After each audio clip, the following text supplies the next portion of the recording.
Okay, चलो आगे बढ़ते हैं आज के अपने रिवीजन मैराथन में। और एक इम्पोर्टेंट टॉपिक करते हैं मित्रों, कंसोलिडेटेड फाइनेंशियल स्टेटमेंट्स। ठीक है, अच्छा ये इतना इतना इतना इम्पोर्टेंट है कि ये हर बार आता ही आता है। ओके, कंपलसरी फिक्स आएगा ही आएगा। अच्छा, और कभी कभी ये इतना इम्पोर्टेंट बन जाता है कि एक एग्जाम में ये सीधा 30 मार्क के लिए भी आया हुआ है।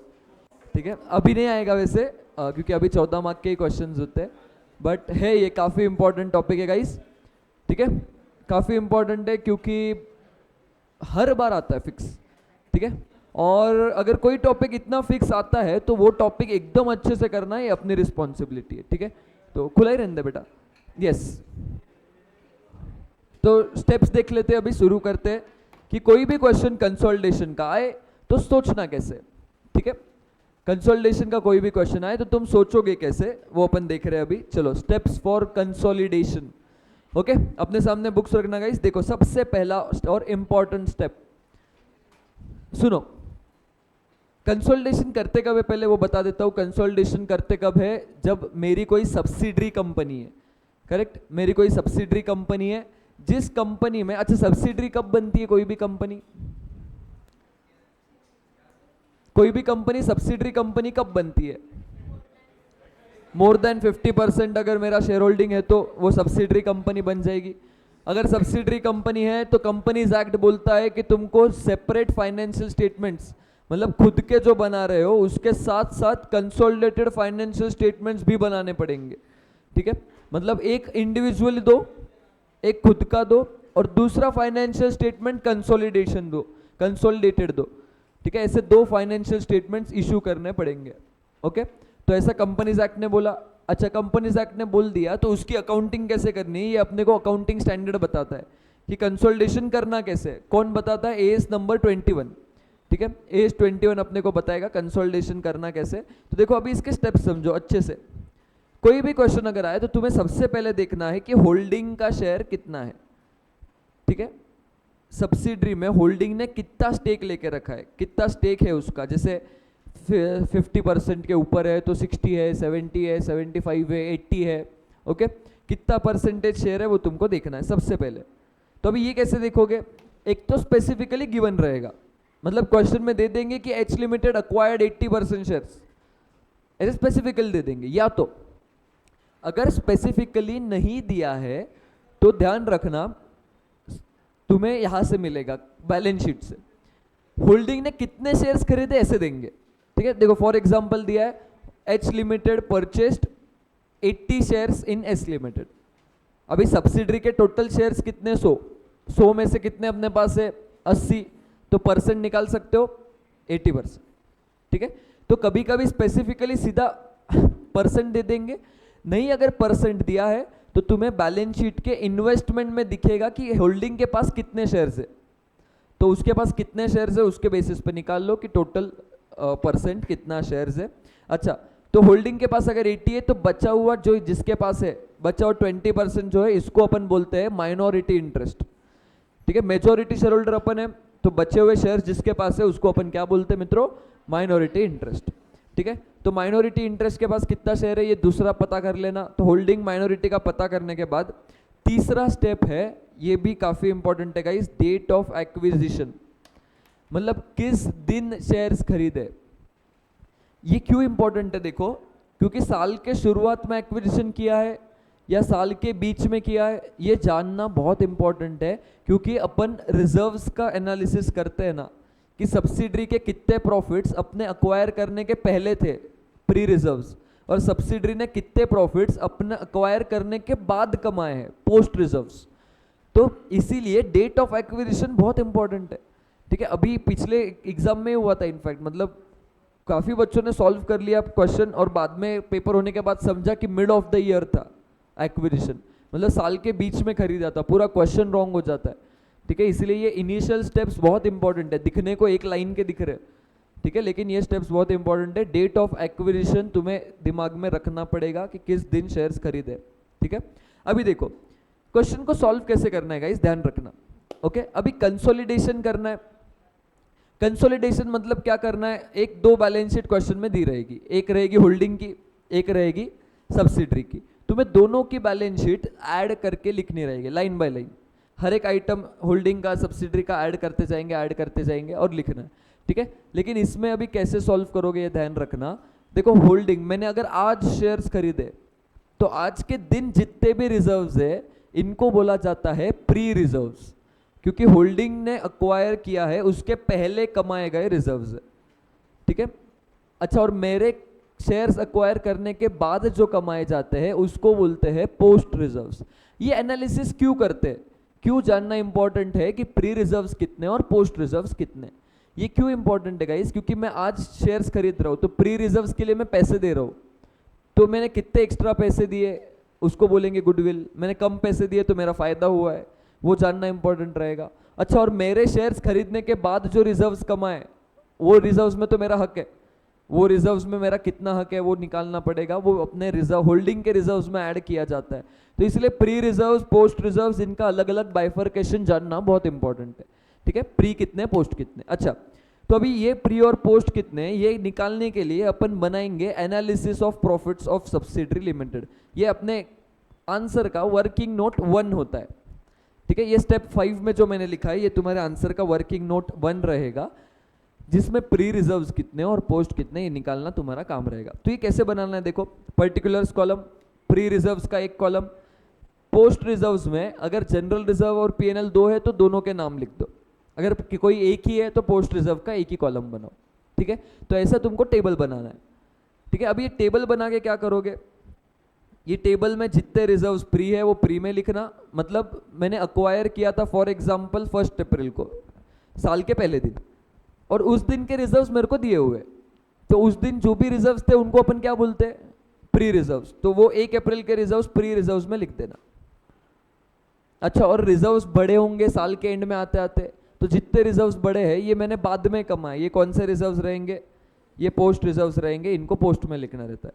अच्छा, अभी इसके अलावा वर्किंग नोट 1 में कुछ एडजस्टमेंट्स करने होते हैं, ठीक है। ये एडजस्टमेंट्स जैसे जैसे मैं एडजस्टमेंट डिस्कस करूंगा वैसे तुमको बताऊंगा, ठीक है। ये एडजस्टमेंट्स अपने को डिस्कस करने रहेंगे, ये वर्किंग नोट 1 का पार्ट है, ठीक है।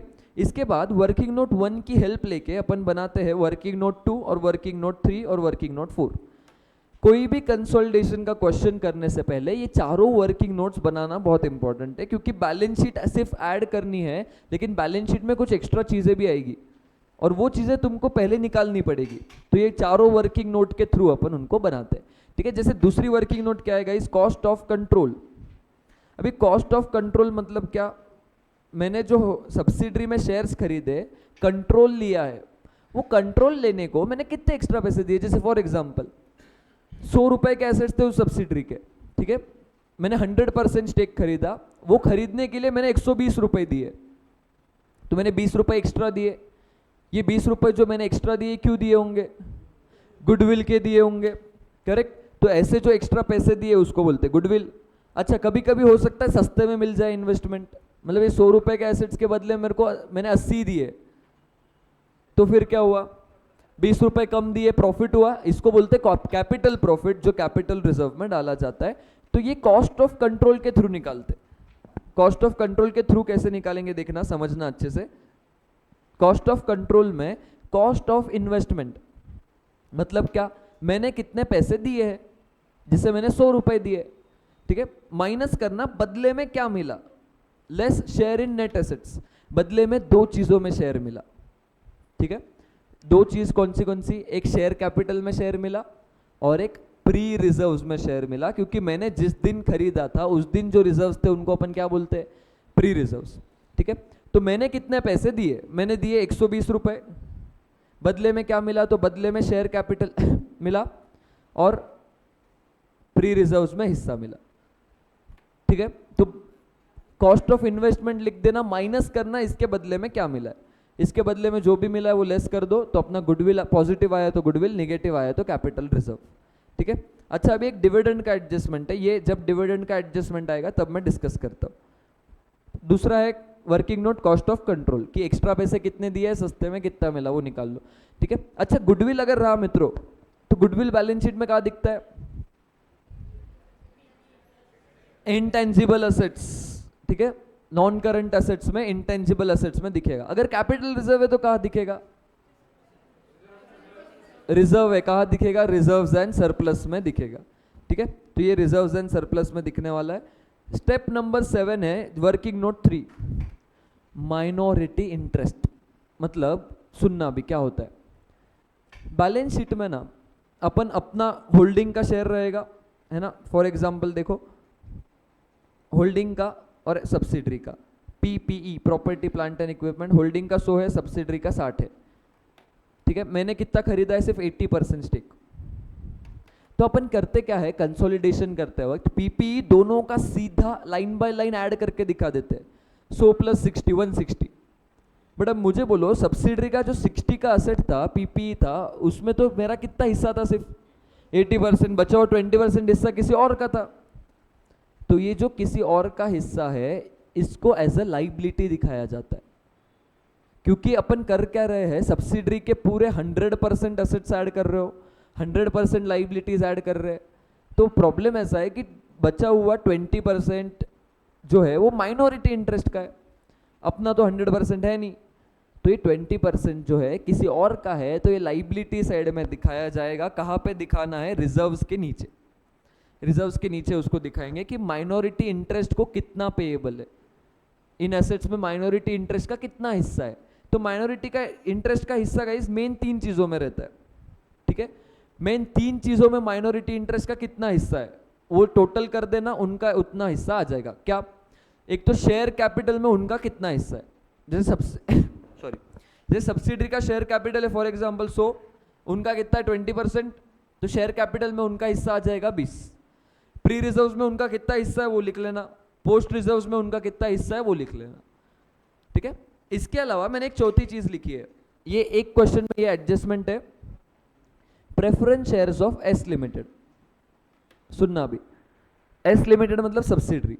सब्सिडरी के बैलेंस शीट में ना कोई प्रेफरेंस शेयर्स है, ठीक है। अभी प्रेफरेंस शेयर्स भी तो शेयर होल्डर्स है, ये प्रेफरेंस शेयर्स होल्डिंग के पास नहीं है। और मुझे बोलो, होल्डिंग के अलावा जो भी शेयर होल्डर है उसको अपन क्या बोलते हैं? Minority interest. तो इसीलिए अगर सब्सिडरी के बुक्स में प्रेफरेंस शेयर कैपिटल दिख रहा है जो होल्डिंग के पास नहीं है, तो उसको माइनॉरिटी इंटरेस्ट में ही ऐड करके दिखाएंगे, ठीक है। उसको माइनॉरिटी इंटरेस्ट में ही ऐड करना रहेगा, क्योंकि ये दूसरे शेयर होल्डर्स है अदर देन होल्डिंग। होल्डिंग के अलावा जो भी शेयर होल्डर्स है उनको अपन क्या बोलते हैं? Minority interest. तो इसलिए माइनॉरिटी इंटरेस्ट में ऐड कर देना जो भी प्रेफरेंस शेयर सब्सिडरी के है, ठीक है। सब्सिडरी के प्रेफरेंस शेयर्स भी माइनॉरिटी इंटरेस्ट में दिखेगा। लास्ट वर्किंग नोट है जिसमें कंसोलिडेटेड रिजर्व्स बनाए जाते हैं। कंसोलिडेटेड रिजर्व्स मतलब होल्डिंग के रिजर्व्स तो सारे आएंगे ही आएंगे। देखो, होल्डिंग के पूरे रिजर्व्स किसके? अपने ही है, बराबर। तो होल्डिंग के ओन खुद के सारे रिजर्व्स आ जाएंगे, जनरल रिजर्व, पीएनएल। और सब्सिडरी के पूरे रिजर्व्स अपने नहीं है, सब्सिडरी ने अपन अक्वायर करने के बाद जो कमाया है उसमें जो अपना हिस्सा है वो अपना है, ठीक है। जैसे मैंने जिस दिन खरीदा उस दिन सब्सिडरी में इतने के रिजर्व्स थे, 100 के। साल एंड आते आते रिजर्व्स हो गए 180 के। तो सब्सिडरी ने कितना कमाया है साल भर में? 80। तो मैंने शेयर्स खरीदने के बाद जो कमाया है सब्सिडरी ने, उसमें मेरा हिस्सा कितना है? 80 तो उसने कमाया, बट 80% मेरा है। तो अपन क्या करेंगे? 64 इधर ऐड कर देंगे जो अपना हिस्सा है। तो बचा हुआ 20% किसी और का है। वो कहाँ पे दिखता है मालूम? यहाँ पे देखो, शेयर इन पोस्ट रिजर्व्स, ठीक है। तो देखो, कंसोलिडेटेड रिजर्व्स में अपने तो पूरे रिजर्व्स आएंगे, होल्डिंग के पूरे रिजर्व्स आएंगे। बस ध्यान रखना, सब्सिडरी के कौन से वाले रिजर्व्स आएंगे? सिर्फ पोस्ट वाले रिजर्व्स आएंगे, मतलब जो अपन ने अक्वायर करने के बाद उसने खरीदे हुए वही रिजर्व्स आएंगे वर्किंग नोट 4 में, मतलब कंसोलिडेटेड रिजर्व्स में, ठीक है। अच्छा, अभी ये दो जो है ये एडजस्टमेंट्स है, ये अपन एडजस्टमेंट्स पढ़ते वक्त करने वाले। Preparation of consolidated balance sheet, देखो सोचना कैसे, अगेन, ठीक है। तुम्हें ये हर टॉपिक में मिलेगा कि कोई भी सॉल्व करते वक्त क्वेश्चन, बैलेंस शीट बनाते वक्त कैसे बनाना है। Add line by line items of assets and liabilities of H and S at full amount। मतलब जितने भी assets है, जितने भी liabilities है, सीधा ऐड करना है, ठीक है। टोटल ऐड करना है, अपना कितना परसेंट वगैरह कुछ सोचना नहीं है, सीधा का सीधा assets ऐड करो, liabilities ऐड करो। एक्सेप्ट इन चीजों को कंसोलिडेटेड बैलेंस शीट में नहीं लिखना है। किन चीजों को? Share capital of S limited, S limited के शेयर कैपिटल को मत लिखना, क्योंकि कंसोलिडेटेड बैलेंस शीट कौन बना रहा है? होल्डिंग, तो सिर्फ होल्डिंग का ही शेयर कैपिटल दिखता है। सब्सिडरी का शेयर कैपिटल ऑलरेडी कंसिडर हो जाता है गुडविल निकालते वक्त, ठीक है। तो इसीलिए सब्सिडरी का शेयर कैपिटल नहीं लेंगे, इन्वेस्टमेंट नहीं दिखाएंगे।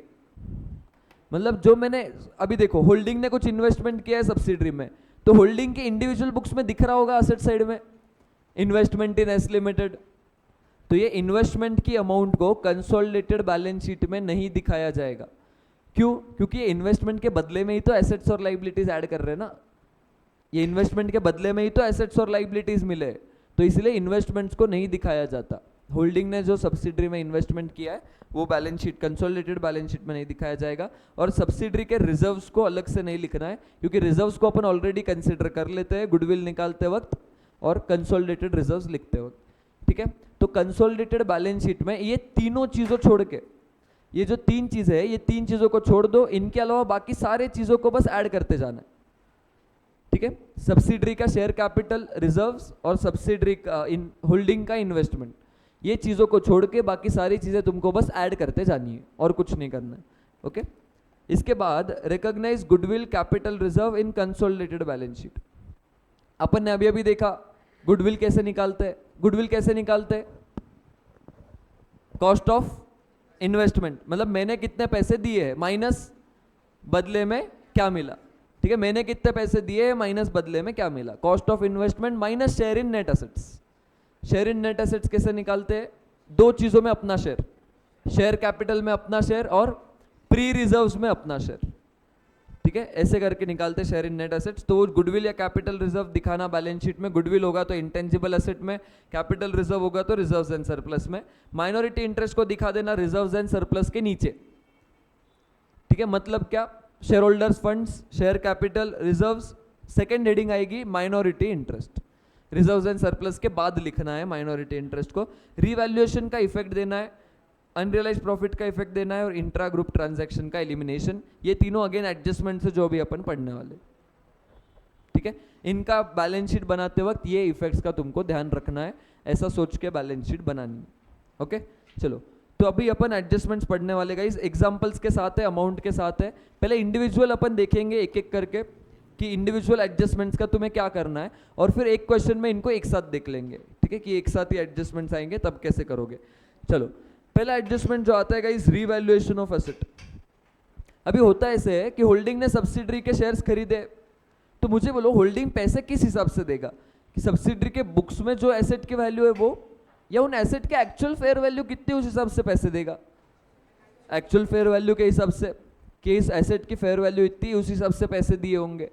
तो कंसोलिडेटेड बैलेंस शीट में जो फेयर वैल्यू है, रीवैल्यूड फिगर्स है, उस एसेट को उस पर दिखाना जरूरी है, क्योंकि पैसे उस हिसाब से दिए, ठीक है।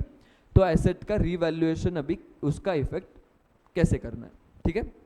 अच्छा, मुझे बोलो सब्सिडरी ने ये जो एसेट, फॉर एग्जांपल कोई मशीनरी है जिसकी वैल्यू 1 लाख है और सब्सिडरी के बुक्स में, उसकी फेयर वैल्यू उस एसेट की 1.5 लाख, तो एसेट की वैल्यू कितने से बढ़ी है? 50,000। तो ये एसेट की वैल्यू जो 50,000 से बढ़ी है, 50,000 का जो ये प्रॉफिट है, मुझे बोलो ये सब्सिडरी ने कब कमाया है? अपन अक्वायर करने के पहले का प्रॉफिट है या बाद का है? बोलो। मैंने आज सब्सिडरी में शेयर्स खरीदे, ठीक है, बुक्स, उसमें बुक्स में मशीन की वैल्यू 1 लाख, बट एक्चुअल में उसकी वैल्यू 1.5 लाख है।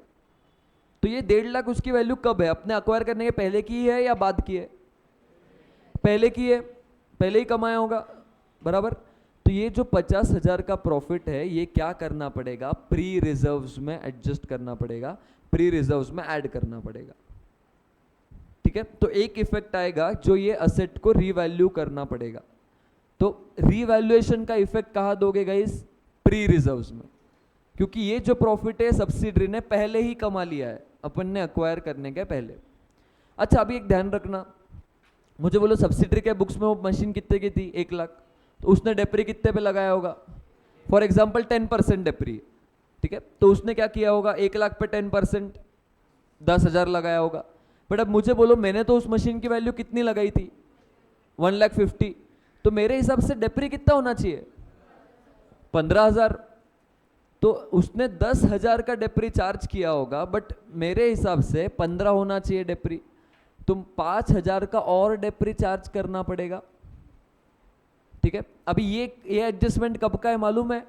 मैंने अक्वायर किया उसके बाद डेप्री चार्ज किया ना उसने, तो ये जो एडजस्टमेंट है ये कब की है मित्रों? पोस्ट की है, मेरे अक्वायर करने के बाद की एडजस्टमेंट है। तो रीवैल्यूएशन का इफेक्ट दो जगह पे देना पड़ेगा। एक तो जितना रीवैल्यूएशन का प्रॉफिट या लॉस है, रीवैल्यूएशन का प्रॉफिट या लॉस, उसका एडजस्टमेंट कहाँ दोगे?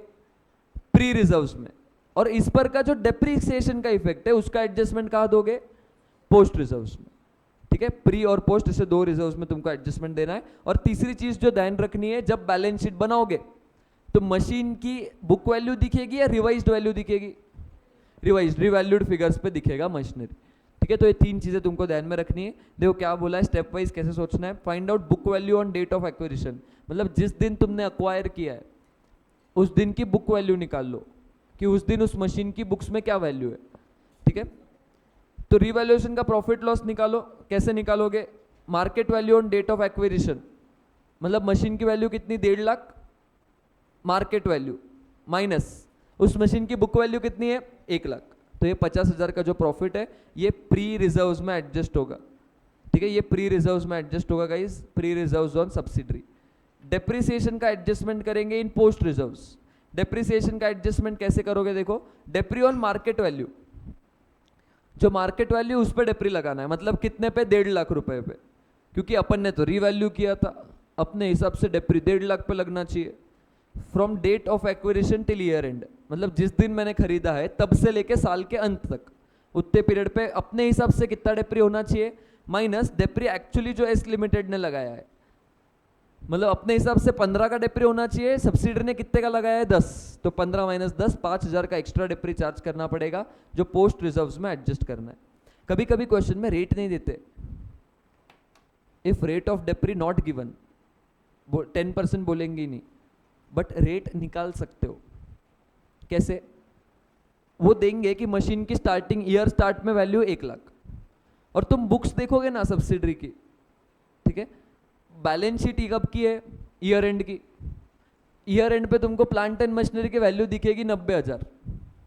रेट नहीं दिया है, बट देख के समझेगा कि साल के शुरुआत में मशीन 1 लाख की थी, साल के एंड में मशीन कितने की है? 90,000 की। तो 10,000 से कम कैसे हुआ होगा? 10% डेप्री चार्ज हुआ होगा। तो अगर रेट नहीं दिया है तो तुम्हें बुक वैल्यू कंपेयर करके समझ में आ जाएगा। ओपनिंग बुक वैल्यू और क्लोजिंग बुक वैल्यू कंपेयर कर लेना मशीन की, तुम्हें रेट ध्यान में आ जाएगा कि क्या रेट है। रेट कभी कभी सीधा सीधा नहीं देंगे, बट ओपनिंग वैल्यू और क्लोजिंग वैल्यू कंपेयर करना तुम्हें ध्यान में आ जाएगा, और बैलेंस शीट में रीवैल्यूड अमाउंट्स पे दिखेगा। चलो अभी एग्जाम्पल बहुत इंपॉर्टेंट है, ध्यान देना। ठीक है, सब लोग तुम्हारे सामने एग्जाम्पल रखना मित्रों। When date of acquisition is start of the year, okay, ये एग्जाम्पल है। इधर डेट ऑफ एक्विजिशन कब है? देखो 1 अप्रैल 2011। उस दिन प्लांट की कितनी वैल्यू थी? 1 लाख रुपए। ये 1 लाख क्या है? Market value. उसी दिन कितनी बुक वैल्यू? देखो 80,000। तो मुझे बोलो कितना अपवर्ड रिवैल्यूएशन है? 20,000। इसका एडजस्टमेंट कहाँ होगा? प्री रिजर्व्स में। प्री रिजर्व्स में एडजस्टमेंट करना। 20,000 का फायदा है तो प्री रिजर्व्स में क्या करोगे? ऐड करेंगे। ठीक है, 20,000 का फायदा है, प्री रिजर्व्स में ऐड करेंगे। डेप्री का रेट दिया है 80, 10%। तो मुझे बोलो उन्होंने कितना डेप्री लगाया होगा सब्सिडरी ने? 80,000 पे 10% 8, लेकिन अपने हिसाब से कितना डेप्री लगना चाहिए? 1 लाख पे 10% 10,000, तो कितना एक्स्ट्रा डेप्री चार्ज करना पड़ेगा? 2,000 का। तो चेक करो यहाँ पे प्री रिजर्व्स में रीवैल्यूएशन का एडजस्टमेंट होगा, 20,000 से बढ़ा देंगे, ऐड करेंगे। एक्स्ट्रा डेप्री चार्ज करना चाहिए 2,000 का, तो ये डेप्रीसिएशन 2,000 पोस्ट रिजर्व से लेस कर देना, मुझे और डेप्री चार्ज करना पड़ेगा। ये समझ में आया? ठीक है, तो ये पहली चीज है कि रिवैल्यूएशन जब करते हो तो प्री रिजर्व्स में रिवैल्यूएशन का इफेक्ट देना है। ठीक है, अपवर्ड होगा फायदा होगा तो ऐड करना, डाउनवर्ड रिवैल्यूएशन होगा नुकसान हुआ है तो लेस कर देना प्री रिजर्व से। ठीक है, और इसके डेप्री का इफेक्ट कहाँ लेना? पोस्ट रिजर्व्स में। इसके डेप्री का इफेक्ट लेंगे पोस्ट रिजर्व्स में। अब ये देखो, when date of acquisition is mid of the year, ठीक है, अभी इसमें अच्छे से चेक करना। ये एग्जाम्पल ऐसा है जिसमें mid of the year acquisition है, मतलब मैंने शेयर्स कब खरीदे हैं, 1 अक्टूबर 2011। ठीक है, मैंने शेयर्स खरीदे मित्रों 1 अक्टूबर 2011 को, मतलब साल के बीच में 6 महीने हो गए तब मैंने शेयर्स खरीदे।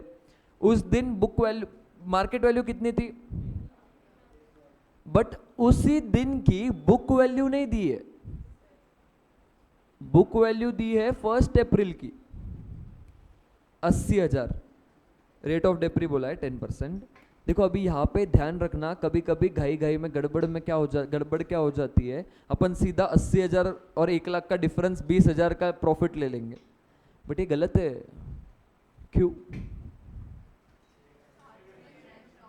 बुक वैल्यू कब की है, 1 अप्रैल की, और मार्केट वैल्यू कब की दी है, 1 अक्टूबर की। कंपेरेबल नहीं है, दोनों भी चीजें एक ही तारीख की होनी चाहिए, डेट ऑफ एक्विजिशन की। मार्केट वैल्यू अगर 1 अक्टूबर की है तो बुक वैल्यू भी कब की चाहिए, 1 अक्टूबर की ही चाहिए, है ना। देखो यहाँ पे ऊपर लिखा हुआ है clearly, market value on date of acquisition less book value on date of acquisition, दोनों एक ही तारीख के होने चाहिए। तो अभी बुक वैल्यू अगर साल के शुरुआत की दी है तो उसको 1 अक्टूबर की कैसे निकालेंगे, 6 महीने का डेप्री लेस करके। मुझे बोलो 80,000 के मशीन पे 10%, साल भर का डेप्री कितना है, 4, साल भर का 8,000, 6 महीने का कितना आएगा, 4,000। तो 4,000 का डेप्री माइनस कर दो, 1 अक्टूबर की वैल्यू कितनी मशीन की, 76,000 प्लांट की वैल्यू है। तो 1 अक्टूबर को उस प्लांट की वैल्यू थी 76, उसको रीवैल्यू किया है 1 लाख पे, तो कितने का अपवर्ड रिवैल्यूएशन है, 24,000 का अपवर्ड रिवैल्यूएशन है। 24,000 प्री रिजर्व्स में ऐड कर देना।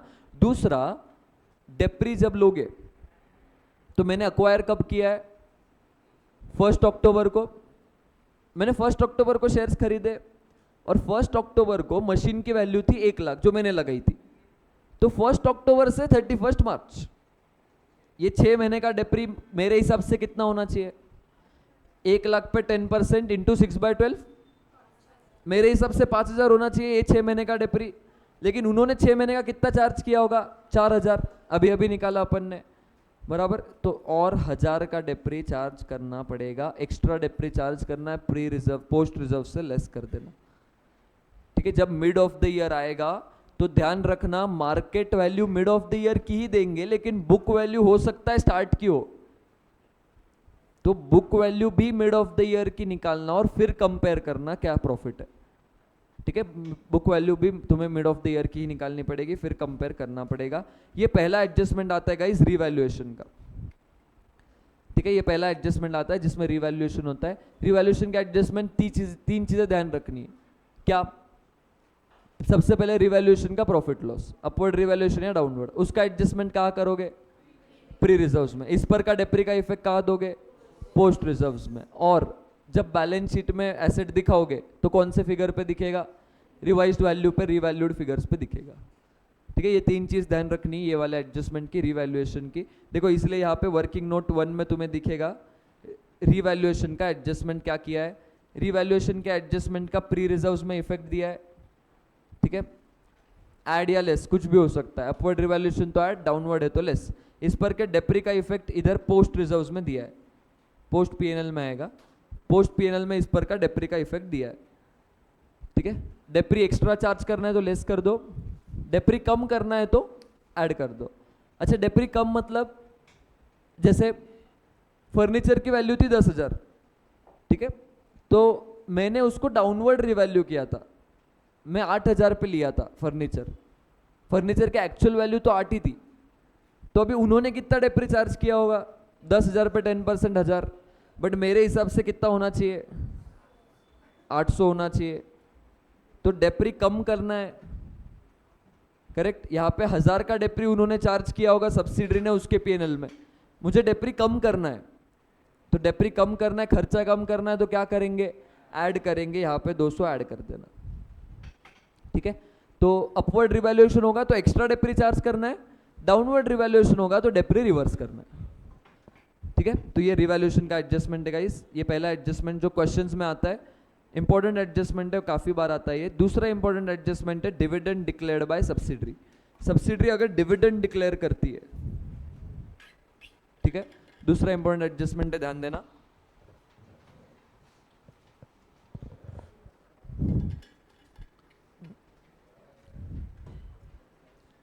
हाँ जी दोस्तों, दूसरा एडजस्टमेंट, ठीक है आदेश्वर ध्यान दे। दूसरा एडजस्टमेंट क्या है, सब्सिडरी अगर डिविडेंड डिक्लेयर करती है, ठीक है, तो होता क्या है, क्वेश्चन में बोला जाता है कि सब्सिडरी ने प्री रिजर्व से डिविडेंड बांटा है। अभी देखो, सबसे पहले सब्सिडरी अगर डिविडेंड बांटती है उसके प्री प्रॉफिट से, प्री रिजर्व से, तो होल्डिंग को जो डिविडेंड मिलता है, अच्छा प्री रिजर्व्स मतलब क्या, अपन ने अक्वायर करने के पहले के रिजर्व्स, उसमें से डिविडेंड बांटा है। मुझे बोलो जब वो प्रॉफिट कमाया था तब क्या मैं शेयर होल्डर था, फिर भी उसमें से डिविडेंड मुझे मिल रहा है क्योंकि मेरे अक्वायर करने के बाद डिविडेंड डिक्लेयर किया है। तो ऐसा डिविडेंड मिलता तो सही है, लेकिन ऐसा डिविडेंड को पीएनएल में डालने को मना किया है इसने। एस ने बोला है अगर प्री रिजर्व से डिविडेंड मिलता है तो तुमको इन्वेस्टमेंट के कॉस्ट से कम करना पड़ेगा। मतलब तुम्हारी इन्वेस्टमेंट की कॉस्ट है 100 रुपए और 10 का डिविडेंड मिल गया, तो ये 10 के डिविडेंड को पीएनएल में मत डालो, ये 10 का डिविडेंड से क्या कर दो, कॉस्ट कम कर दो। मतलब 100 माइनस 10, तुम्हारा कॉस्ट ऑफ इन्वेस्टमेंट 90 हो जाएगा। ठीक है, कौन से टाइप के डिविडेंड के लिए, प्री रिजर्व में से बांटे हुए डिविडेंड के लिए। ठीक है, सब्सिडरी अगर प्री रिजर्व से डिविडेंड बांटती है तो होल्डिंग ने ऐसे डिविडेंड को इन्वेस्टमेंट से कम करना चाहिए, ना कि पीएनएल में डालना चाहिए। ठीक है, अभी देखो कभी कभी क्या होता है, treatment by holding, H limited should deduct the dividend received by it from cost of investment. उसने क्या करना चाहिए मित्रों, कॉस्ट ऑफ इन्वेस्टमेंट से कम करना चाहिए। If correct treatment done by H limited, no adjustment required. अगर एच ने सही किया है, कॉस्ट में से कम किया है, बराबर किया है, तो यहाँ पे उसको डांटने की जरूरत नहीं, कुछ करने की जरूरत नहीं। लेकिन अगर गलत किया है गाइस होल्डिंग ने, if incorrect treatment bye H limited, क्या गलत किया, इसने पीएनएल में डाल दिया, तो अभी गलती को क्या करना पड़ेगा मित्रों, ठीक करना पड़ेगा, सुधारना पड़ेगा। कैसे सुधारेंगे गलती को, ये गलती से काट डाला ये डिविडेंड पीएनएल में, तो उसको क्या करेंगे अपन, होल्डिंग के पीएनएल से लेस करना पड़ेगा, क्योंकि होल्डिंग के पीएनएल में नहीं जाना चाहिए।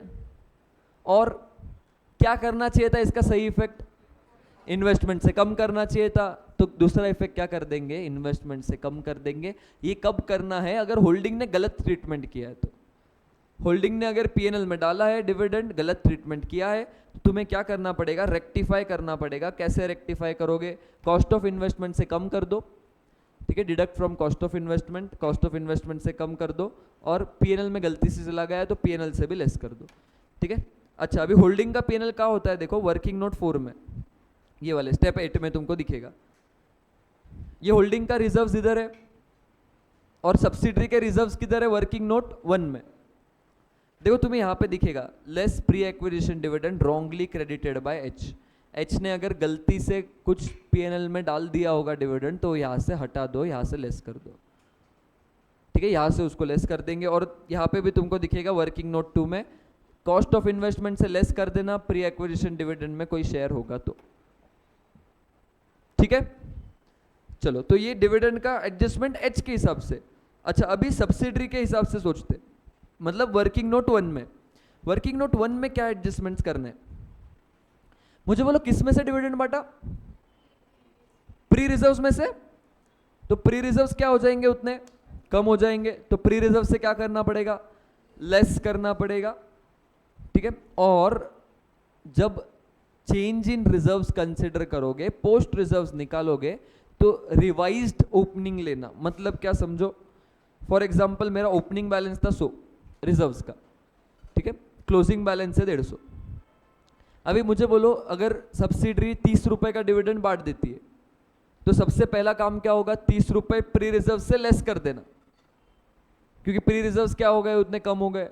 अभी जब पोस्ट निकालोगे कि अक्वायर करने के बाद कितना कमाया है, तो 150 हो गया है, लेकिन रिवाइज्ड ओपनिंग से कंपेयर करना, 70 से 150 हुआ है तो कितना कमाया होगा, 80 कमाया होगा। तो जब चेंज कंसिडर करोगे तब रिवाइज्ड ओपनिंग लेना।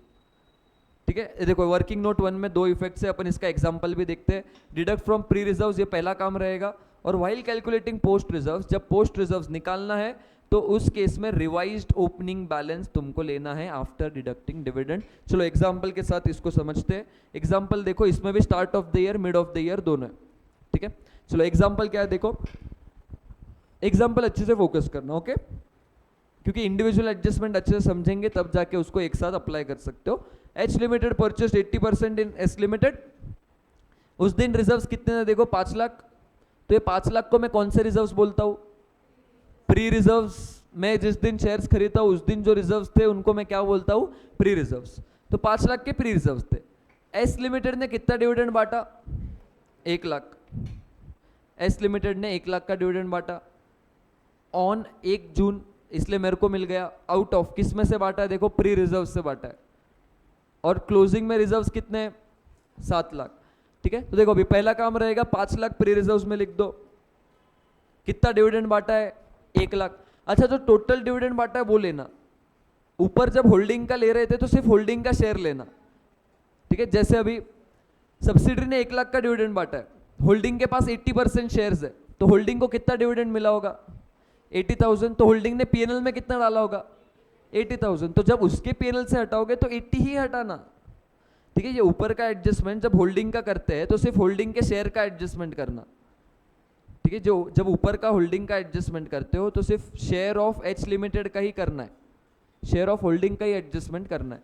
बट जब वर्किंग नोट 1 में एडजस्टमेंट करोगे तो सब्सिडरी ने तो पूरा डिविडेंड दिया है, वर्किंग नोट 1 में टोटल डिविडेंड का एडजस्टमेंट करना है। जैसे देखो प्री में रिजर्व्स कितने थे? ओपनिंग में 5 लाख, कितने बांट दिए? 1 लाख बांट दिया एज डिविडेंड। तो प्री रिजर्व से क्या कर देना? 1 लाख माइनस कर देना। अभी एंड में क्लोजिंग में कितने? 7 लाख। तो पोस्ट का चेंज निकालते वक्त 5 लाख से 7 लाख का मत निकालना। 5 लाख में से 1 लाख बांट दिया था तो प्री रिजर्व्स कितने बचे थे? 4 लाख। तो 4 लाख पे से 7 लाख हो गया है, तो पोस्ट में कितना आएगा? 3 लाख रुपीज। पोस्ट में आएगा 3 लाख रुपीज। अच्छा, अभी यही अगर mid of the year acquisition है, देखो ये भी इंपॉर्टेंट है, ये भी एक क्वेश्चन में है।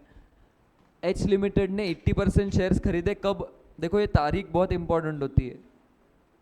कौन से तारीख पे खरीदा है? 1 October, mid of the year. Mid of the year खरीदा है, उस दिन कितने रिजर्व्स थे? 5 लाख। नहीं, उस दिन नहीं, सॉरी, 1 अप्रैल को कितने रिजर्व्स थे? अभी देखो मैंने शेयर्स कब खरीदे मित्रों? 1 अक्टूबर को। तो 1 अक्टूबर को जो रिजर्व्स थे उनको मैं प्री रिजर्व्स मानता हूं।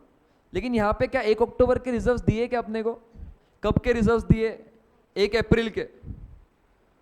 तो अभी क्या करना पड़ेगा इस केस में? 1 अप्रैल के रिजर्व्स तो पूरे प्री ही है, बट साल भर में जो कमाया है उसमें से 6 महीने का प्री है 1 अक्टूबर तक का, और 1 अक्टूबर के बाद का जो कमाया है 6 महीने का वो पोस्ट है।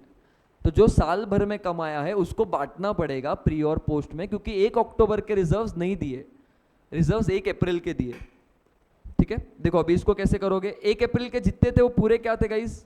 प्री। डिविडेंड कितना बांटा? 1 लाख। तो प्री रिजर्व्स क्या हो गए? 1 लाख से कम हो गए। अभी देखो चेंज कितना हुआ है रिजर्व्स में? ये तो अपने ऊपर भी निकाला था, 3 लाख का चेंज है। 4 लाख पे से 7 लाख चला गया, बट 3 लाख में से 1 अक्टूबर तक का चेंज कितना है? 3 लाख ये कब का चेंज है? पूरे साल का, बराबर। 3 लाख का प्रॉफिट कब कमाया है? पूरे साल भर में। इसमें से 6 महीने का कितना है? 1.5 लाख, और अगले 6 महीने का है 1.5 लाख। तो जो 1.5 लाख है वो प्री में लिखना, अप टू 1 अक्टूबर, ये प्री में लिखा है, और 1 अक्टूबर के बाद का पोस्ट में लिखा है, क्योंकि वो मेरे अक्वायर करने के बाद कमाया है।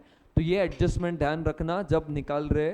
मिड ऑफ द ईयर अगर है तो जो पोस्ट निकालोगे, मतलब जो चेंज निकालोगे, उसको प्री और पोस्ट में बांटना पड़ेगा। 6 महीने का प्री, 6 महीने का पोस्ट, ठीक है। अगर डिविडेंड पोस्ट रिजर्व से बांटते हैं तो इसका कोई एडजस्टमेंट नहीं करना है, इस पे कोई क्वेश्चंस भी नहीं है, ठीक है। क्वेश्चंस ये ऊपर वाले पार्ट पे ही है, प्री एक्विजिशन से अगर डिविडेंड बांटा है तो, ठीक है। देखो डिविडेंड बांटने के एडजस्टमेंट को समराइज कर देता हूं अगेन। डिविडेंड अगर बांटा है, कौन किसने किसको डिविडेंड बांटा है?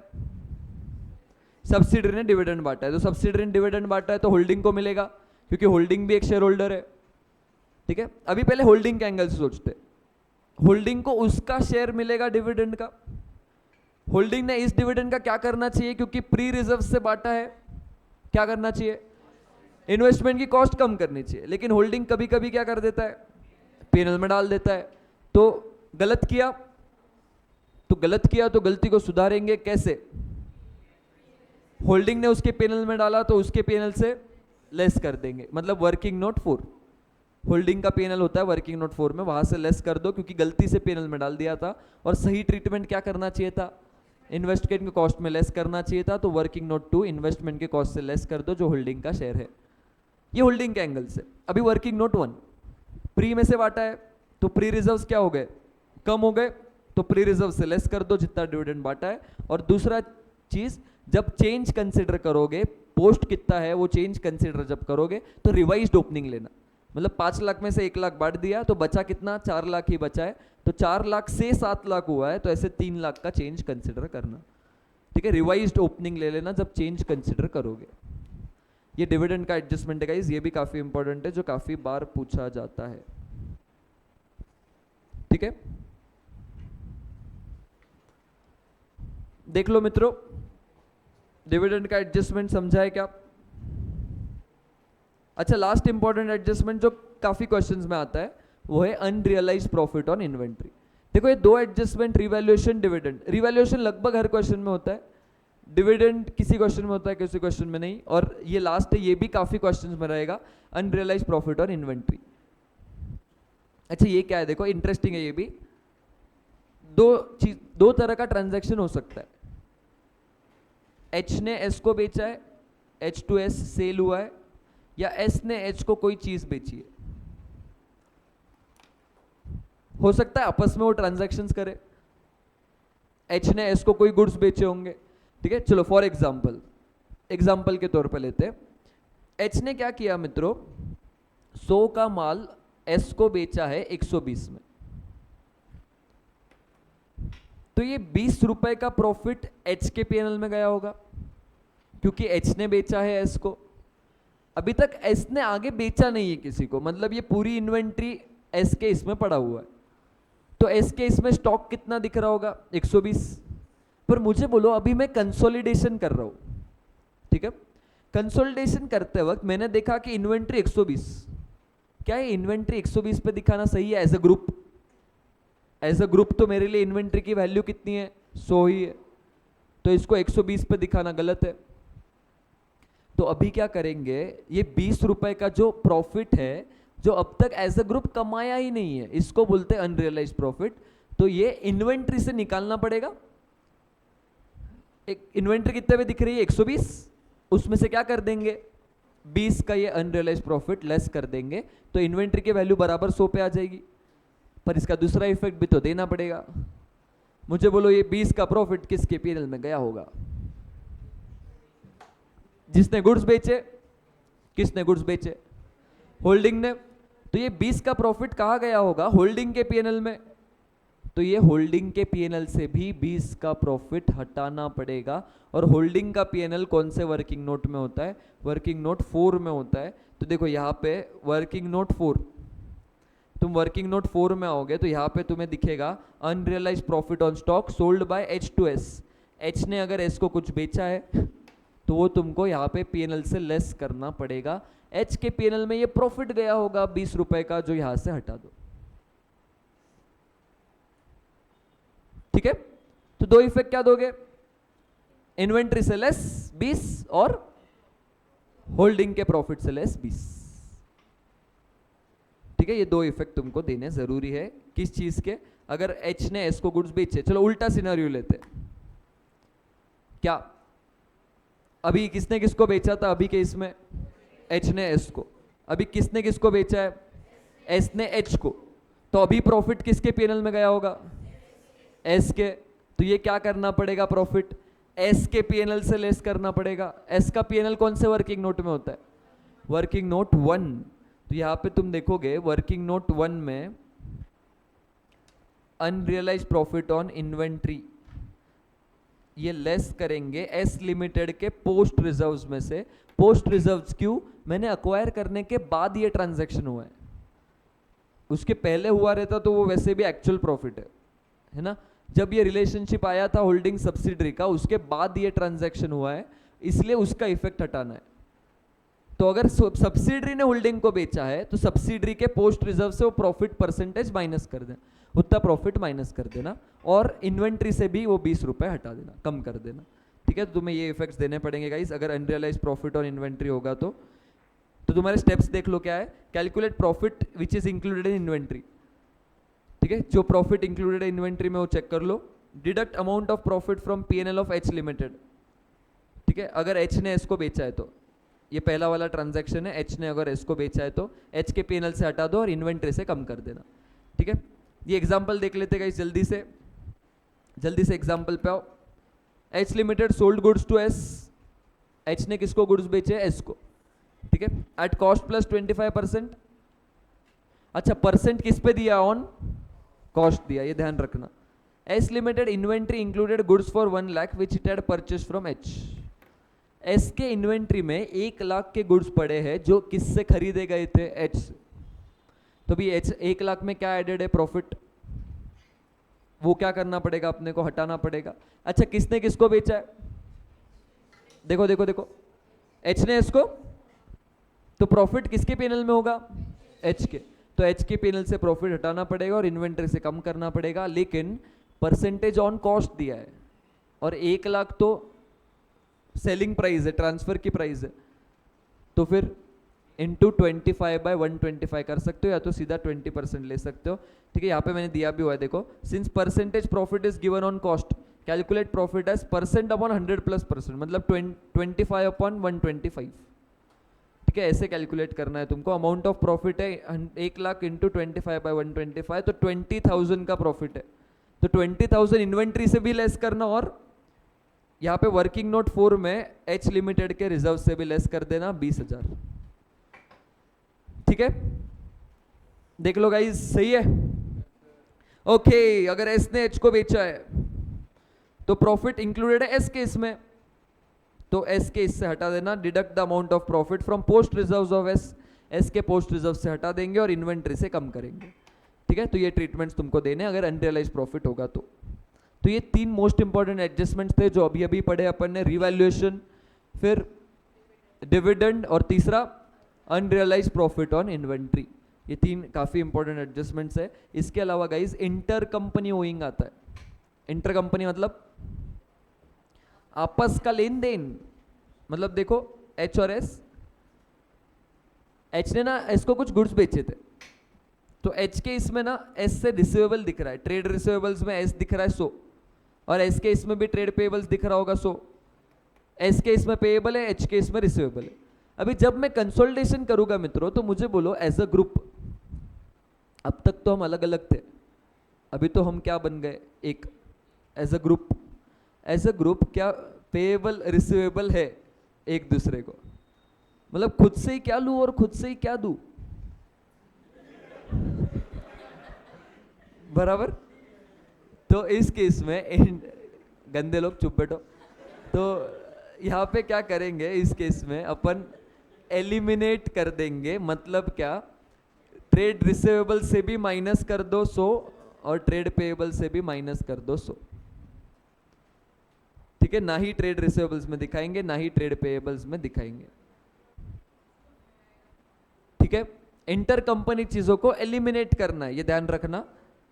नीड्स टू बी एलिमिनेटेड, इसको एलिमिनेट करना रहेगा। Okay, clear? चलो परफेक्ट। तो ये एडजस्टमेंट्स थे कुछ गाइस जो पूछे जाते हैं। अपन तुरंत इसका क्वेश्चन देख लेते हैं, फिर एक एडजस्टमेंट करेंगे बोनस का। बोनस पे एक टोटली अलग क्वेश्चन आता है, तो ये बोनस का भी एडजस्टमेंट देखेंगे। यहाँ पे बोनस शेयर्स का एडजस्टमेंट है इसके बाद एग्जाम्पल के साथ। तो अपन बोनस उसके बाद देखते हैं, पहले अभी तक के एडजस्टमेंट्स का एक बार देख लेते हैं कैसे करना है। चलो, और क्वेश्चन पे आना। एक क्वेश्चन करते हैं जिसमें सारे एडजस्टमेंट्स है। पूछो कौन सा? आरटीपी का क्वेश्चन है। आरटीपी का क्वेश्चन 8 है मेरे हिसाब से।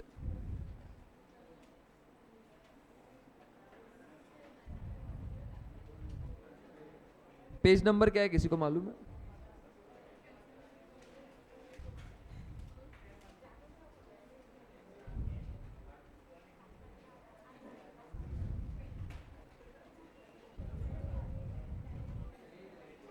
आरटीपी का क्वेश्चन नंबर 8 पे आना, पेज 8.23, क्वेश्चन 8 पे आना गाइस, पेज नंबर 8.23। इसमें सारे एडजस्टमेंट्स है अभी जो तीनों डिस्कस किए, डिविडेंड भी, अनरियलाइज प्रॉफिट भी, रिवैल्यूएशन भी, इंटर कंपनी भी, ये सारे एडजस्टमेंट्स है। फटाफट देख लेते चलो। Question number 8, question number 8 of RTP पे आना।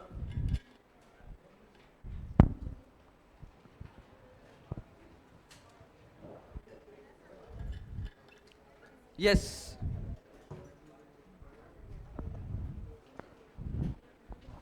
अच्छा कंसोलिडेशन में इतने ही एडजस्टमेंट्स है। जो एक क्वेश्चन आता है उसमें मैक्सिमम इतने एडजस्टमेंट्स आते हैं।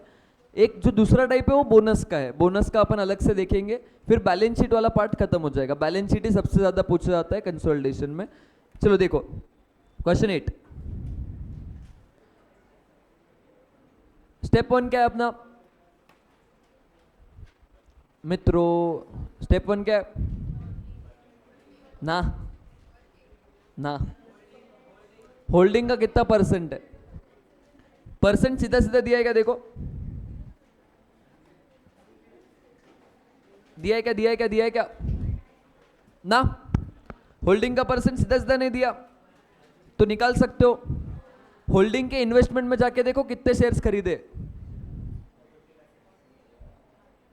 कितने शेयर्स खरीदे देखो 450 लाख। और सब्सिडरी के टोटल शेयर्स कितने देखो 6000 लाख का शेयर कैपिटल है। एक शेयर कितने का है? 10 रुपए का। तो सब्सिडरी के पास टोटल शेयर्स कितने? 600 लाख। सब्सिडरी के टोटल शेयर है 600, जिसमें से मेरे पास कितने हैं? 450 लाख शेयर्स है। कितना परसेंट है देखो? 75%। ये पहला स्टेप है, भूल मत जाना, ठीक है। पहला स्टेप है होल्डिंग का परसेंटेज निकालो। एक तो सीधा सीधा दिया रहेगा, या तो ऐसे निकालना पड़ेगा शेयर्स पे से। दूसरा, अपने पास 75, तो माइनॉरिटी के पास कितना है? 25। ये दूसरा स्टेप हो गया। तीसरा स्टेप क्या है? डेट ऑफ एक्विजिशन देखो क्या है, किस दिन शेयर्स खरीदे। यहां पे दिया है देखो नीचे, शेयर्स परचेस्ड ऑन 1 अप्रैल 2016, मतलब साल के स्टार्ट में, साल के शुरुआत में। ओके, साल के शुरुआत में ही शेयर्स खरीद लिए। ये तीसरा स्टेप था। और डेट ऑफ कंसोलिडेशन देख लो, कब कंसोलिडेशन करना है? 31 मार्च 2017, ठीक है। ये स्टेप्स होने के बाद वर्किंग नोट 1 शुरू करना होता है गाइस, ठीक है। वर्किंग नोट 1 के लिए 1 अप्रैल 2016 अगर डेट ऑफ एक्विजिशन है, तो उस दिन जितने रिजर्व्स थे उनको अपन क्या बोलते हैं? प्री रिजर्व्स, ठीक है। तो उस दिन कितने रिजर्व्स थे, चलो देख लेते हैं।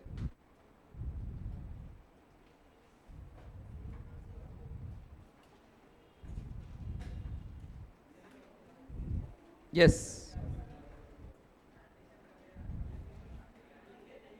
चलो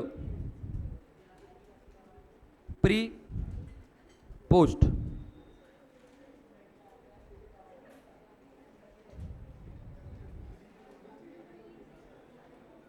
जनरल रिजर्व और पीएनएल, दो टाइप के रिजर्व्स है इस क्वेश्चन में। यस, ध्यान दो मित्रों। चलो, मैंने जिस दिन अक्वायर किया है, ये अपना वर्किंग नोट 1 है, 1 अप्रैल 2016। मैंने जिस दिन अक्वायर किया है उस दिन कितने रिजर्व्स थे देखो। मैंने जिस दिन अक्वायर किया है उस दिन के रिजर्व्स देखो यहाँ पे दिए। 1 अप्रैल 2016 को पीएनएल था 650 और जनरल रिजर्व था 1450। चेक करो नीचे दिया है।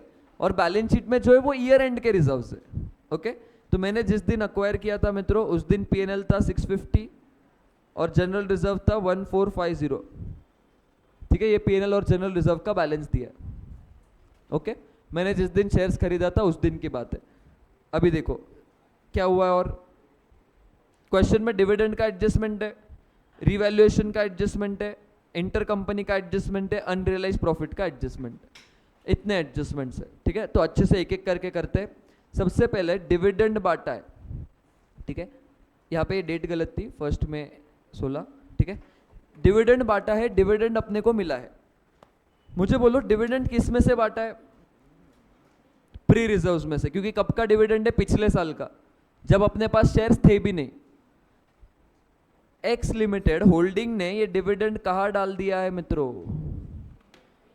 पीएनएल में सही किया या गलत किया? गलत किया। होल्डिंग ने ये डिविडेंड पीएनएल में नहीं डालना चाहिए था।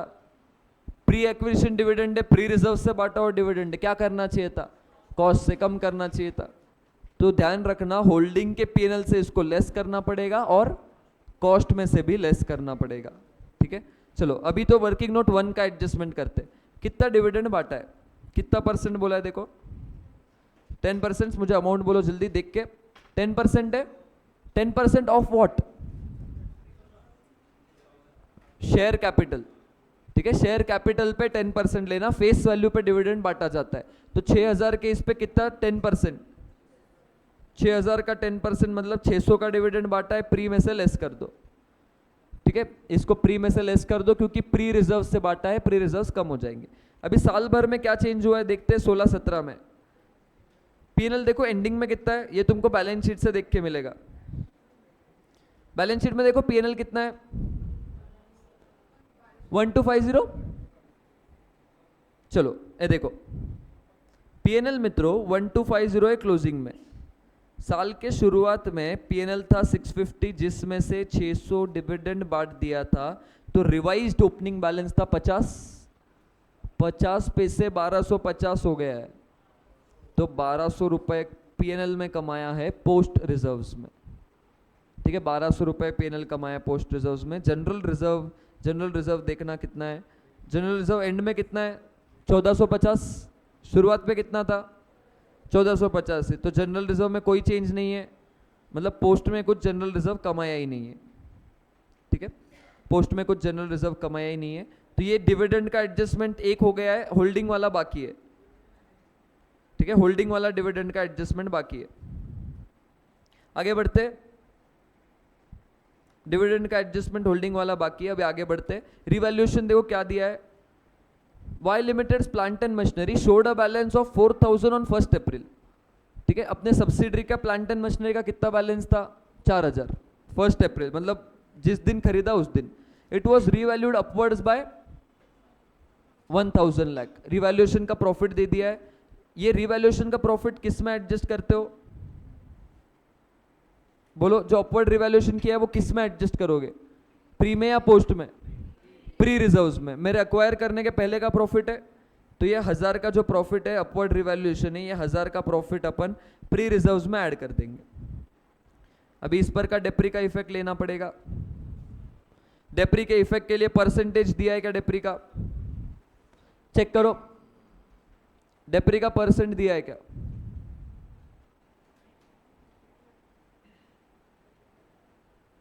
डेप्री का परसेंट दिया है, चेक करो।